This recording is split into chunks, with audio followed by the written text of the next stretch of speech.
You got a whole lot going on. Feeling really good. Yes, sir. I noted that you guys had put 44 campaign offices around Wisconsin. I will Yep. actually be at one of the centers on Saturday for a canvas. So we are ready to roll in Wisconsin. Well, I tell you what, God love you. We win Wisconsin, we win it all. That's a fact. Well, we are looking forward to doing our part. But, Mr. President, first of all, let me say congratulations on securing the needed delegates to be the Democratic presumptive nominee for the presidency this past Tuesday. And then last weekend, you delivered your third State of the Union address, and you hit a lot of hot button topics. Of everything you discussed, though, what is the most important thing you wanted people to take away from your address? The past president of the United States, Trump, has a fundamentally different view of the world and the United States than I do. He thinks we're a losing nation. He thinks we're declining. He says things like, for example, down in Mar-a-Lago, he's saying, I know a lot of you are rich. We're going to give you more tax breaks. I mean, he cares about as much of the families that I grew up with as I don't know what. And so I think the big thing is we have to make sure people know what we've already done and what a threat Trump poses is greater than ever. What's at stake is our democracy, the soul of the nation. Freedom under attack, the right to choose, the right to vote, the right to love who you love, and the right to have a president who will have the guts to stand up to Putin, stand up to dictators, and, fight against the bullying hate groups. This is a guy who talked about how the attempt to overthrow the election was he's for patriots, he said.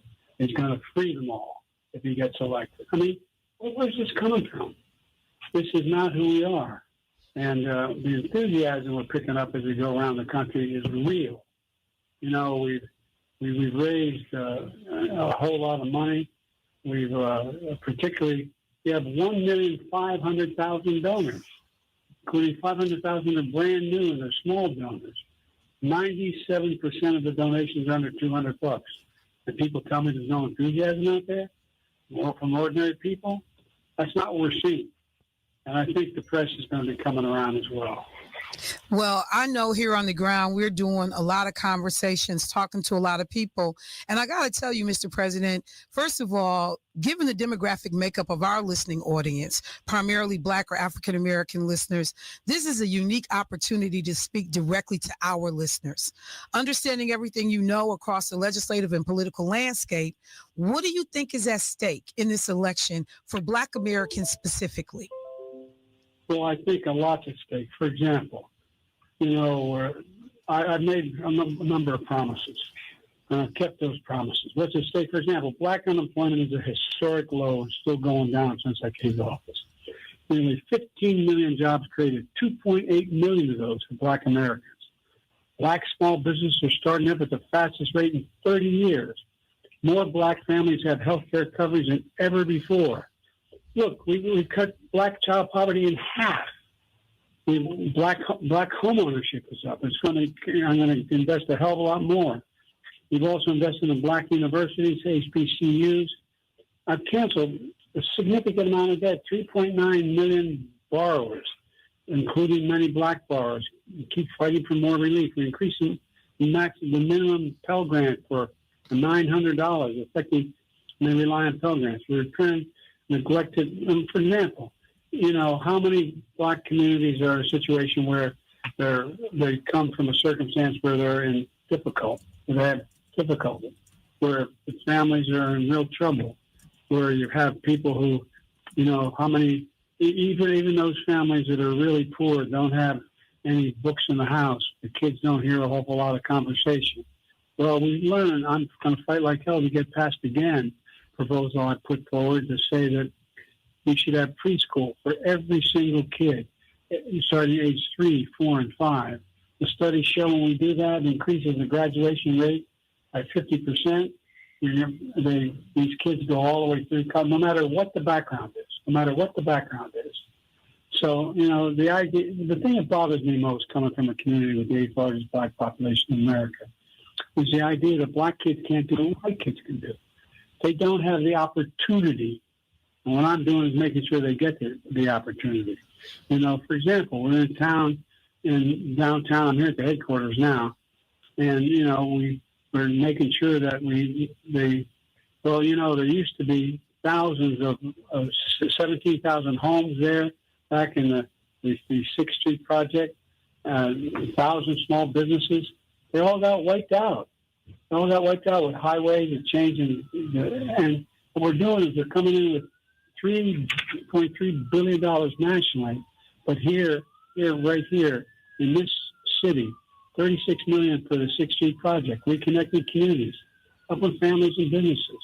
So look, the guy I'm running against hurt black people every chance he gets. The way he talks about the black community, the way he drove up uninsured rates. So I guess what I'm saying is there's not a single thing that a white kid, a Hispanic kid, an Asian kid, a black kid can do that they all can't do. It's about getting an opportunity, just getting a chance. This is all about creating chances, creating opportunities, and that's what's happening. And that's what I'm proud of. Well, and I'm glad that you had an opportunity to mention that. We consistently at this station talk about what that record looks like for the Biden-Harris administration in relationship to the African-American community.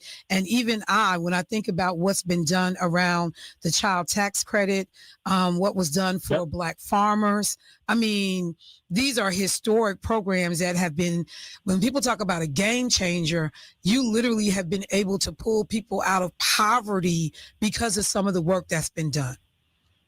Well, I'm really proud of it. Look, like I said, I got involved in politics as a kid. I didn't plan on running. I love reading these biographies. I knew I was going to run. But, I got out of law school. I got there a partial scholarship to get through, couldn't afford it.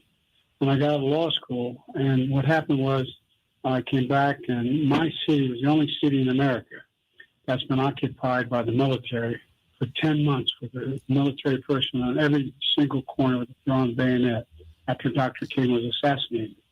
And I'd gotten a job with a fancy law firm and a big-time law firm, and I quit and became a public defender. And what I realized was it's all about organizing. It's all about getting people to know what's going on. It's all about talking about how we're going to change things, and we have changed it. We've changed things a lot, but there's a lot more to do.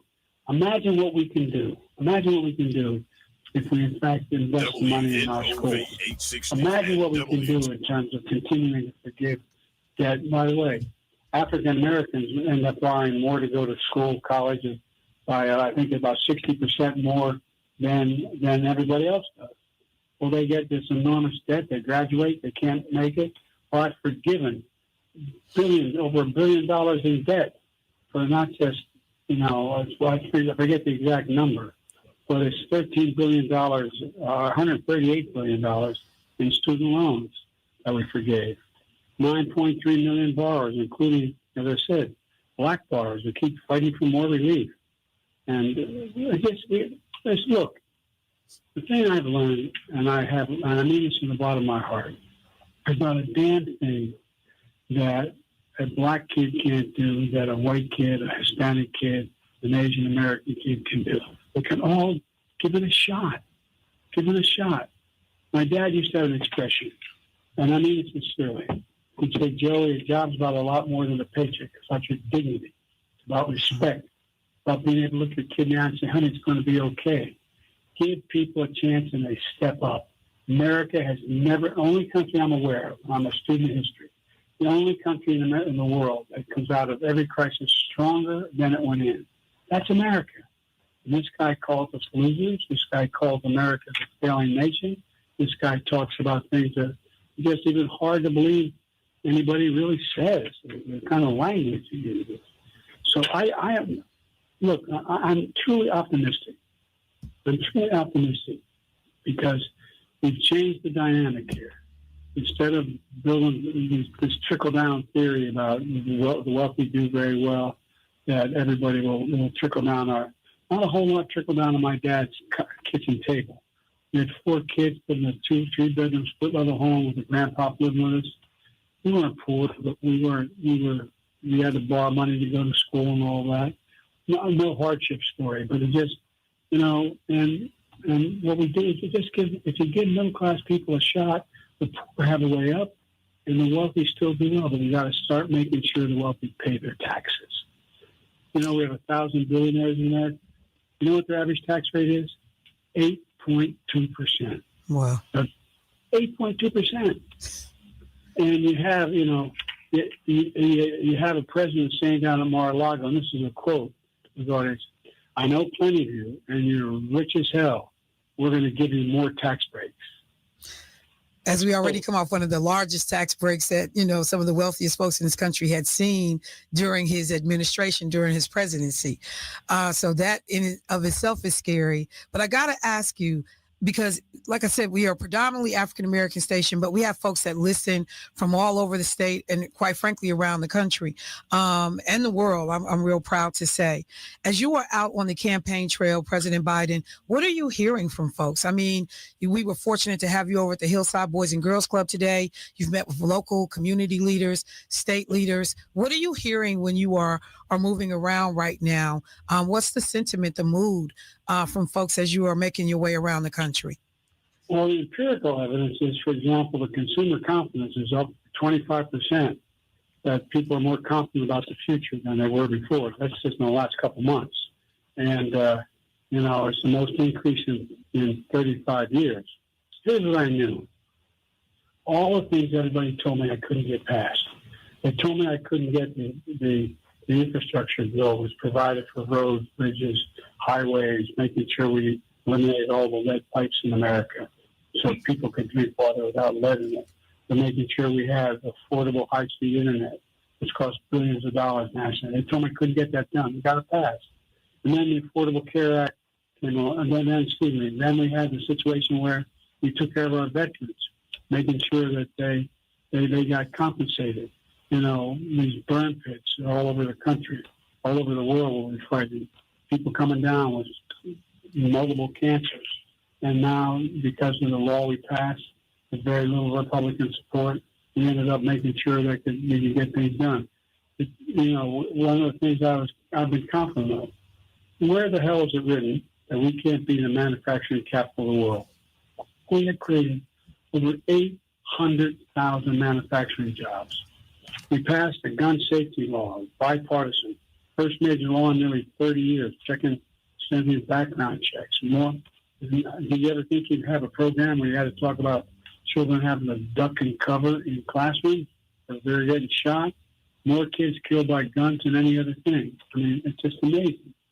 And then you have the CHIPS Act. Semiconductor, we invented those chips. And guess what? We used to produce 40% of them. We got down to virtually zero. I was able to convince billions of dollars in investment in chips for these factories. And by the way, they pay really well. The average wage is close to $100,000. You don't need a college degree.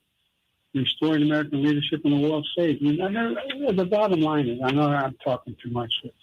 It strengthens our background, these gun safety laws, these red flag laws. My son was the Attorney General. We passed one of the first red flag laws in the country. But here's what's not happening. Think of how our freedoms are being affected. Did you ever think you'd have to worry about if you had a pregnancy that you were in trouble, that you wouldn't be allowed to have your life saved or be able to make sure you're able to have children again? I mean, there's just so many things. And, the John Lewis Voting Rights Act. I mean, my God, this guy's flat out trying to prevent people from voting, cut back on voting. So, I don't know. I guess I'm getting carried away here, but no. No, it's necessary and so needed, because the thing that I'll just say this, and I want to be conscientious of your time and your schedule. So I just have one other question for you, but it ties perfectly into your last comments. I've had some tough conversations with both my listeners on this show and in my own family about the significance of the fall 24 election. Frustration with partisan gridlock, in some cases, even with candidates, has a number of people questioning whether or not they plan to show up at all in November. So what would you say, President Biden, given all of the things that you've outlined, to someone who was thinking about staying home instead of coming out to vote this November election? Well, I'd say this. Remember when I got elected in 2020? folks said I couldn't get anything done because it was such a close election, because the country was so divided. Look at what we're able to get passed. We passed that significant act in terms of dealing with infrastructure, including everything from the lead pipes to having internet established everywhere in the country. They told us we couldn't get it done. We got it done. We got the CHIPS Act, the semiconductors. We have billions of dollars being invested from abroad, creating tens of thousands. We created 14 million new jobs. 14 million new jobs. I passed the Veterans Bill, the PACT Act, restoring American leadership on the world stage, chips and semiconductors, providing thousands and thousands of jobs, investing literally several billions of dollars building factories here in the United States. And the list goes on. They said it couldn't do it. But guess what? We only had a slight majority in the first 2 years and no majority in the second two. And look how much we got done. Look how much we've gotten done. Look, something me. I know how to get things done. I really mean that. It's a presumptuous thing to say. But we got a hell of a lot done, growing the economy, and there's so much more we can do and the cusp of doing. And I think we can. I think we're going to be able to do it. Well, I just got to tell you, as somebody, and, for full transparency, I am a Democrat. I am involved with the administrative committee here for the Democratic Party of Wisconsin, and I'm somebody that's planning to do the work. Your reelection is important to me. I think it's important to our community. And I got to say this, I want to thank you and your team so much for seeing the value and speaking directly to our listeners here at the WNOV 860 AM family. There are folks that when you think about local talk radio, they pass us by. We have to filter information from other sources, surrogates even. This is a huge deal for our community. And the fact that you all made this happen, it's not lost on me how much you value and respect this particular demographic. Well, by the way, like I said, that's the reason I got involved in politics. Is my state. It's what I did for 36 years as U.S. Senator. And I said, by the way, that I was going to, I kept my promise, I was going to have an administration that looked like America. I appointed the first black woman to the Supreme Court. I appointed more Circuit Court of Appeals judges who are African American than every other president in the history of the nation combined. I moved in a direction where we found out that I have a first black vice president of the United States of America. My cabinet is made up of a significant number of African Americans because there's not and look, it matters because I want to know there's not a single thing that a Caucasian American can do that a black American can't. It's about getting a chance. It's about getting a chance. And it's really beginning to change. And, and again, the things that Trump is arguing about, like I said, at Mar-a-Lago, he tells an audience, I know plenty of you, you're rich as hell. We're going to give you more tax breaks. He invites Russian attacks to do whatever they want, the hell they want, to a treaty ally if they don't spend anything enough on me. The thing that bothered me the most, having lost a son because of his service in Iraq, he took real bad stomach in burn pits. He actually said cemeteries of U.S. soldiers killed in action were filled with suckers and losers. Suckers and losers. He didn't want photographs of veterans who were amputees because it doesn't look good for me. Right. God Almighty. Yeah. God Almighty. It's beyond belief. And I, when Nikki Haley was finally offended after he had said something about her husband who is serving, abroad right now. And, she finally stepped up and said something. I said, where was the outrage? All along the way, we've heard disrespect of veterans, POWs, those that have been, injured in war. Where was the outrage? So I certainly share your frustration, and given that I have family members that have served as well, just the insult that this causes, and I'm so glad that we have somebody like you that are championing these veterans, their families, the service, and respect the commitment and sacrifice that people have made right up into and include your son Bo as well. So President Biden, I'm gonna get out of your way because I know you got a long day still ahead of you, and I know you're off to Michigan tomorrow. But sir, I just want to again thank you so much for your time today, and wish you continued luck and success as you go for this second term. And hopefully in November we throw a big party to celebrate your victory. Well, I hope they'll invite me back in your program. Definitely. Said the reason I got involved in the first place in public life is because of the African American community. That's not hyperbole. That's a fact.